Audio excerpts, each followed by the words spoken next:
Hi friends. ఈరోజు morning అయితే స్కూల్‌కి వెళ్ళిపోయారు పిల్లలు. ఈవినింగ్ వచ్చేటప్పుడు ఇలా పకోడీ తెచ్చేసుకున్నారు. ఫస్ట్ టైమ్ అండి బయటికెళ్ళి ఎప్పుడు తీసుకురారు. కానీ స్కూల్ నుంచి వస్తూ తీసుకొచ్చారు. అది నాకు సర్ప్రైజ్ అనిపించింది. బయటి ఫుడ్ అయితే ఎక్కువ తీసుకురారు. పండ్లు తప్ప. అయితే ఈ పకోడీ అయితే తెచ్చేసుకొని ఇలా ప్లేట్‌లో వేసుకొని వాళ్ళు తింటూ ఉన్నారు. అలాగే నాకు బయట చిన్న పని ఉండడం వల్ల బయటికి వెళ్ళాల్సొచ్చింది. అప్పుడు ఏం జరిగిందంటే మా పిల్లలు మా కోసం కేక్ చేశారంటంటే మా పెళ్లి రోజు ఉంది ఈరోజు. అయితే ఈరోజు పెళ్లి రోజు. కాకపోతే నేను ఇంట్లో మేమెప్పుడు ఏమీ సెలబ్రేషన్ చేసుకోము. కానీ నా బిడ్డలు మాత్రం నాకు సర్ప్రైజ్ ఏం చేశారంటే, కేక్ రెడీ చేశారండి. వాళ్ళ చిన్న చేతులతో ఈ విధంగా కేక్ అయితే రెడీ చేశారు. చాలా అనిపించింది.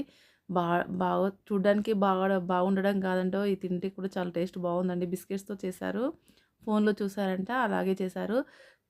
పెద్ద పిల్లలు కాలేజ్‌కి వెళ్ళే పిల్లలు ఏదో ఒక సర్ప్రైజ్ ఇస్తారు. కానీ నా బిడ్డలు చిన్నవాళ్ళు చిన్న చేతులతో ఎంత బాగా రెడీ చేశారో. వాళ్ళంత చేసినప్పుడు మనం ఏదైనా చేయాలి కదా!